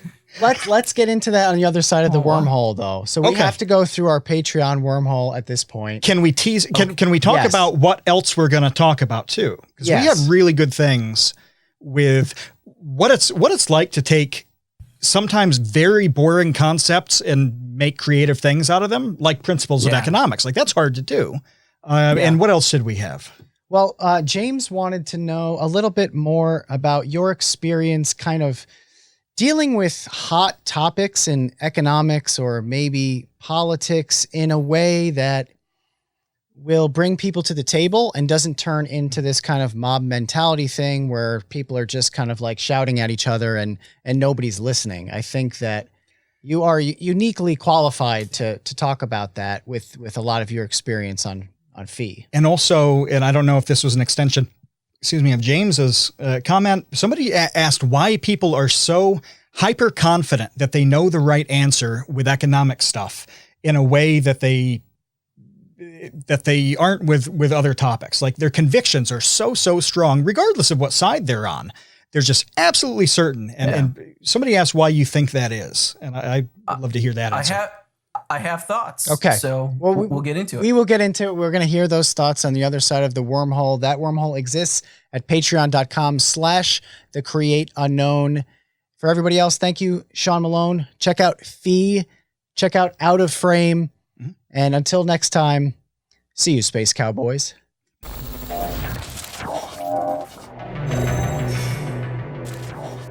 Okay, welcome to the other side of the wormhole, patrons. We are going to get into a story about Tommy Wiseau. Maybe,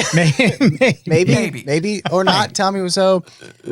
We are going to get into how to deal with politically charged or economically charged hot button issues in a way that's actually productive.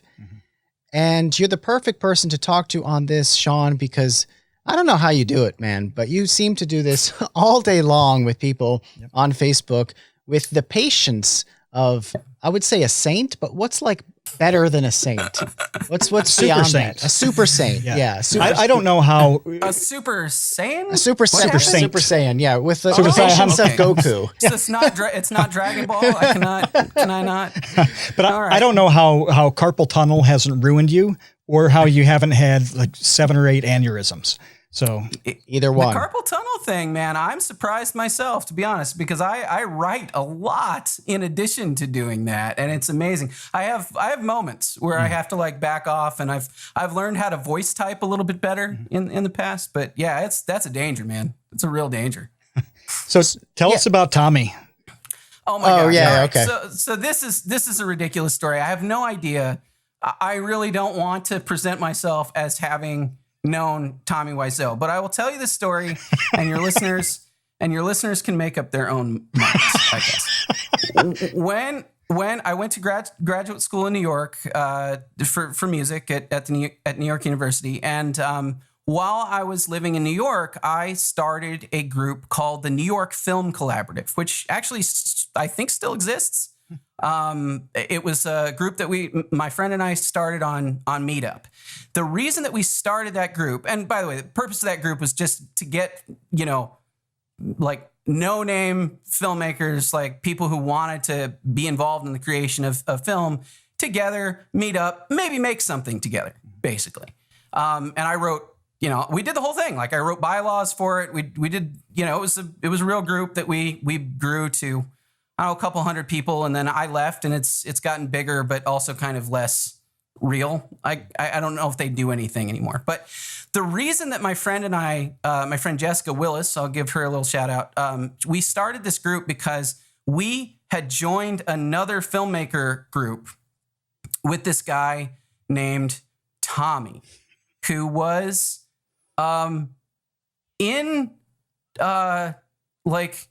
indescribably Eastern European, who had long, dark black hair, who talked like Tommy Wiseau. Like, now that I know who Tommy Wiseau is, I didn't know at the time, and who had the most insane ideas about what would be a good film or not. Every film he made, he wanted nuns, sometimes topless nuns. He wanted, like, it was just, I mean, I could go on for a long time describing the weird scenes. Like, he was one of those guys who, like, he had a scene in mind that he wanted to see and then thought he would build the story around that scene. Okay. But the scenes were bonkers. It'd be like 20 nuns on stage with machine guns, but their breasts are exposed. I don't know where he's going with most of it. It sounds like the basis of any good film. Right. You just start there, and then you have Casablanca, right? Right. You work a story around that, and then you end up with Citizen Kane, and it's all good, right? But he was also like the most, I mean, okay, I'm like also as if this is a departure. He was like the most annoying guy in the world to actually do anything with. Like, he had just a barrage of insane ideas, and then he expected me and Jessica to sort of figure out how to execute them. And it was like he started the group that was in the vein of what we ended up starting on paper, right? With like collaborative group. But it was like the Tommy show the entire time. And it was nuts. And so Jessica and I, like, at one point, we met through that group and we became friends. And then we were like, why are we like trying to navigate this insane individual? Let's just go start our own thing, which we did. But it's something that years later, I just told the story of starting that group. And then as I was telling the story, like, things started clicking for me that were like, this is like Tommy Wiseau. And like, not like a little bit like Tommy Wiseau, but like exactly like Tommy Wiseau. And I was not a fan of The Room. Speaking of, we talked about interns earlier. I was introduced to The Room by an intern I had years later in like 2012 or something like that. None of that was really on my radar as far as that goes. So it was something that clicked into place maybe like 7 or 8 plus years after the fact. Okay. And I was like, oh, maybe. Is he in New York? I thought he was an LA guy. Nobody knew at that time where he was. This would have been 2006, probably. And it's unclear to me. I don't know. And again, I will leave it up to your fine listeners and viewers to make a determination. But I will say he sounded exactly like Tommy Wiseau. How many people sound like him? Well, maybe there are clones. And that's the real truth of the matter. There are clones. He behaved in a way that was very Tommy Wiseau-ish. He was named Tommy. Maybe it's an alien race. I don't know. Oh, and I forgot what I feel is maybe a key part of this. His origin and his money were both very mysterious. Which fits the... I had no idea. He would never tell us where he was actually from. We thought Romania. We weren't really sure. And he seemed to have money mainly because he didn't seem to have a job. Like, he didn't do anything that we could tell that he was like, he didn't have like a job to go to. Anyway, yeah, I don't know. I have no idea. I vote yes. I vote absolutely yes. Way after the fact. Well, you told me the story. We were somewhere in Las Vegas a year or two ago, and I'm sitting there hearing this story. This is the craziest thing that I've ever heard. He was one of the weirdest people I've ever interacted with. And so it's very memorable to that extent.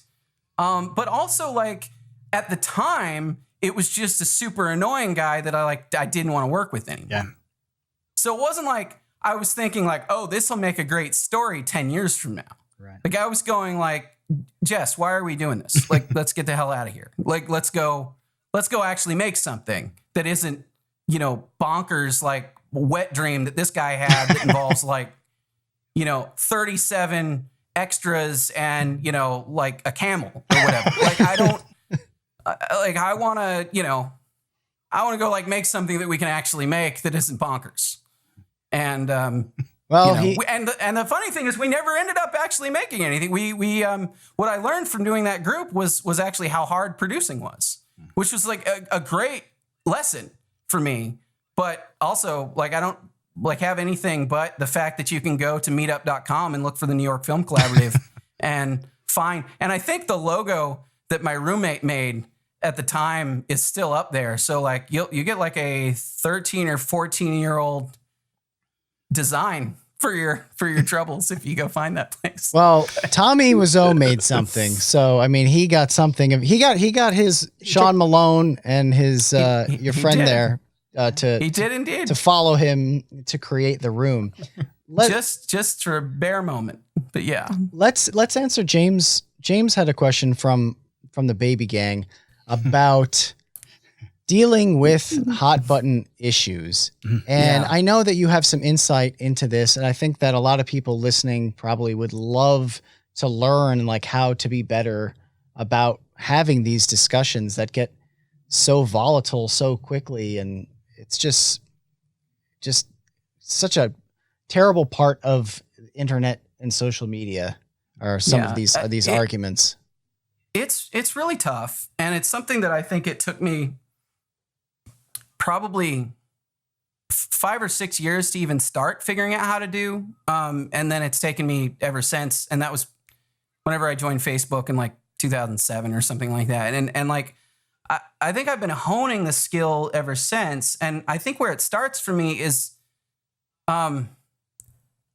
it's remembering that your audience is not actually the person you're talking to most of the time. Like there's a great little bit in Thank You for Smoking, the Reitman film, which I really like. But it's Nick Naylor's talking to his son, and he's saying that he's talking to his son about ice cream and how to debate, and he's talking about controlling the terms of the debate. And his kid says, hey, you're not arguing the issue anymore. And he's like, yeah, but I'm not. And he says, you didn't convince me. He said, I'm not after you. I'm after them. And that is, to some extent, the place where I start a little bit, which is like, my goal is not necessarily to persuade the literal person that's in front of me so much as it is to persuade everybody else watching. And part of that is you start realizing that your tone and the way that you approach the conversation, first of all, is actually under your control, which is really important. But secondly, it actually totally affects the way that everybody else thinks about what's happening. Even if I think you should bring your A game in terms of your arguments, whatever it is. But also I think that your tone can even overcome deficiencies in arguments, in a sense. If you devolve to the level of the same kind of shouting matches and name calling and all of that kind of stuff, people immediately start not taking you seriously, and they start, thinking that you're deflecting from not really actually knowing what you're talking about. So immediately your credibility goes down. You also end up just fomenting more and more problems. It's like if you're in a fist fight and somebody punches you and you kick them in the groin on the way back, then they pull out a knife, and then you pull out a gun, and then it's like these things escalate. What is your life like? Yeah, when that happens on a Saturday night, these are the things. But look, you get what I'm trying to say, right? Like you can escalate this stuff, or you can de-escalate it. Like you can walk back on some of these things. And we were talking about this during the break, and I actually had an example that came up fairly recently where, and I'm not going to put it up on screen or read it verbatim just because the white screen over here is going to blind everybody, and it's kind of annoying to me. But there was a girl, I think it was a girl, it's YouTube, who knows, who was talking, responding to a comment on the Thanos video that we were talking about earlier. And she was advocating the idea that the world is in fact zero sum, and that, as, let's say rich people get richer, poor people get poorer, and that there's just a finite amount of everything that gets divvied up in this big pie. And there were several dozen comments before I joined the conversation. And a lot of those comments were this other guy calling this girl a bunch of names and saying, you're an idiot. You're so stupid. Like, this is, you're like, what about this? What about that? And just being super antagonistic, right? And I did what I normally try to do in this. Sorry, hang on a second. I did what I normally try to do in these kinds of situations, which is be as kind and polite as I can to try to take the person's ideas and what they believe seriously enough to actually just answer their questions, or to try to illuminate things that may be wrong with their thinking, but without making it about them as a person, and without making it, trying as best I can to not make it antagonistic. Like, I want to inform and help somebody understand something better about the world. And I don't really feel like I can do that by shouting at them, because that literally like engages their fight or flight mechanism. Then we get into all this anger and defensiveness, and that shuts down the ability to have that conversation right away. So I had this next several comments.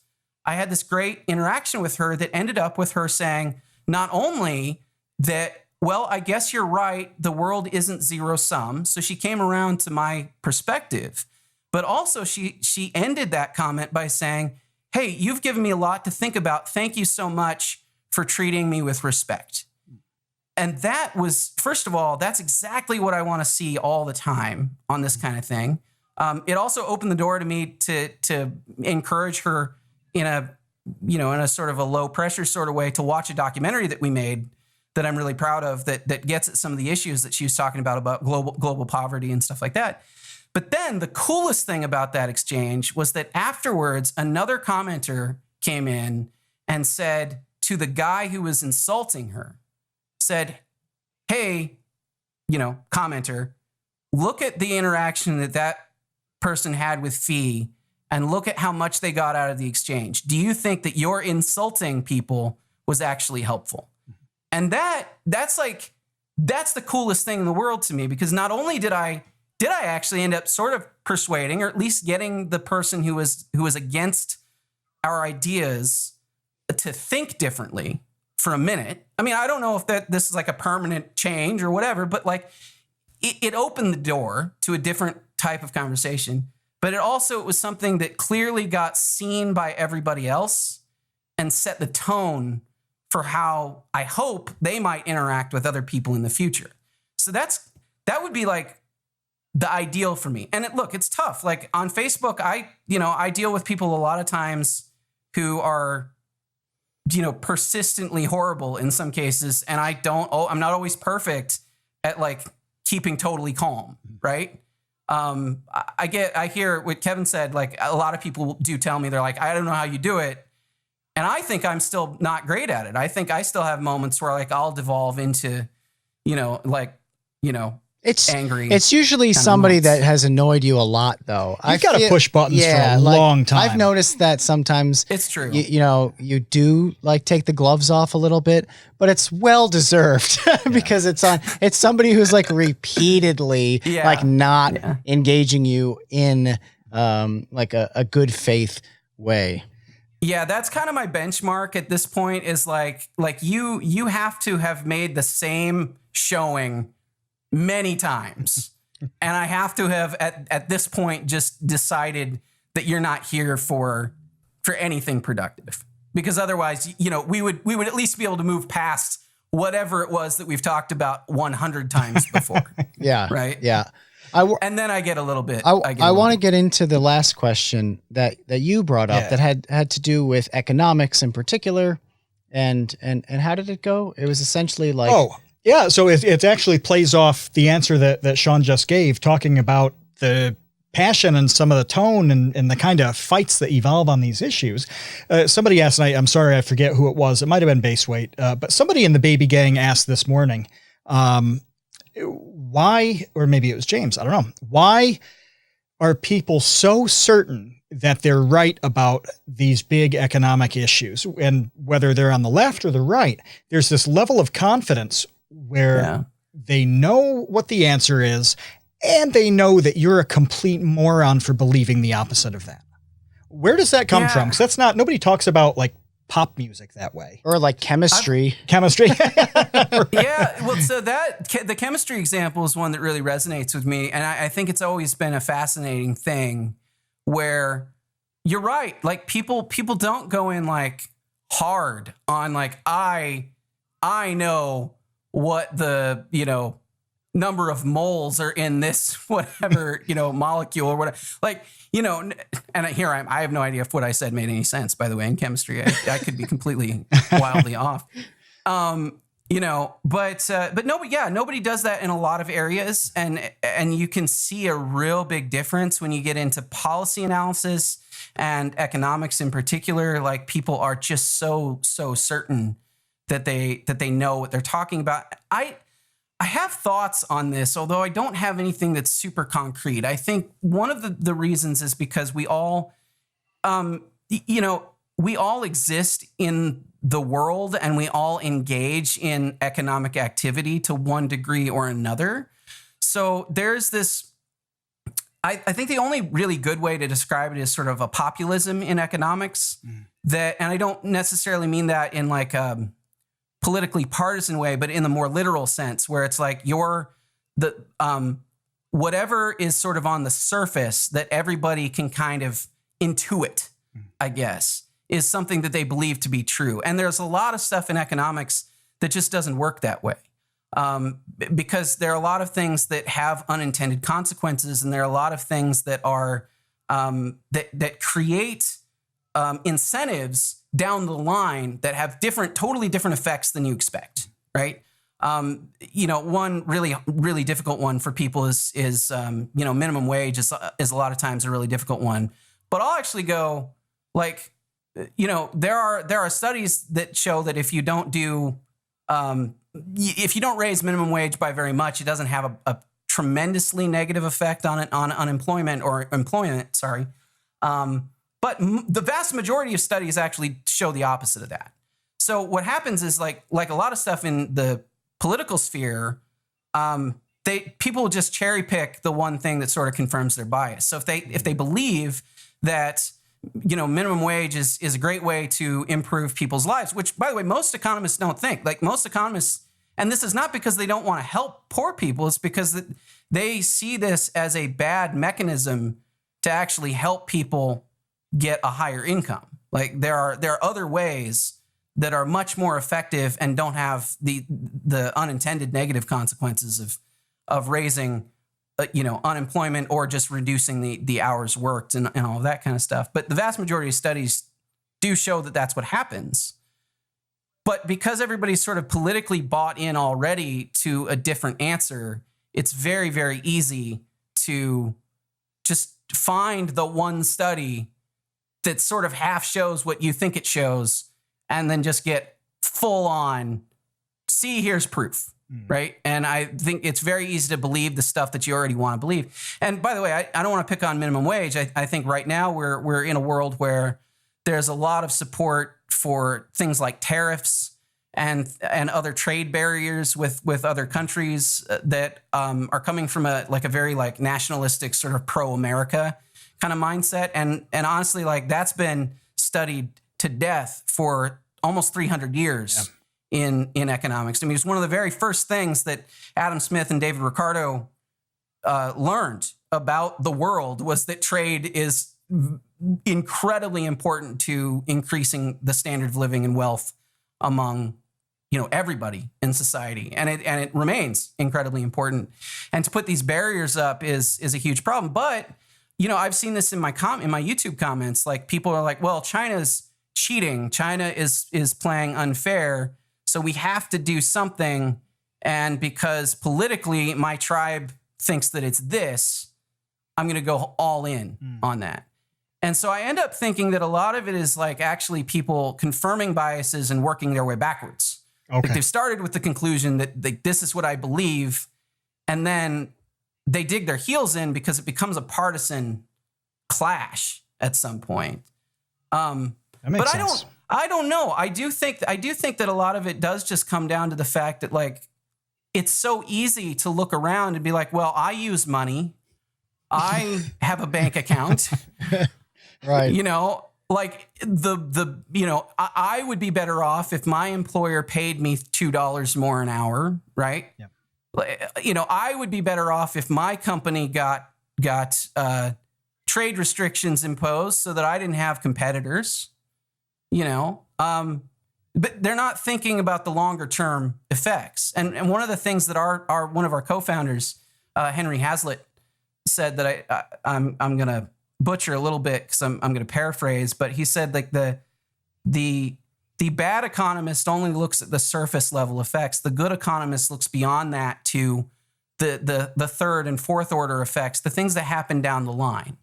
Because if you only look at where the concentrated benefit is of some policy, and you're not realizing, and this is like, you know, a lot of both of the things that I mentioned fit this way. Like you look at like a subsidy for a stadium, like Atlanta, where I live, you know, has in the time that I've been here subsidized massively 2 huge stadiums. One is SunTrust Park for the Braves, and also for the Falcons, the Mercedes-Benz Stadium. And they're both, I've been to both, by the way, and they're both really nice.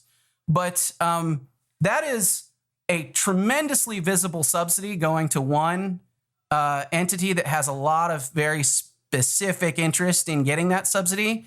And the cost is dispersed over, you know, 3 or 4 million people. So as taxpayers, we don't really see that, and we don't really think about it that much.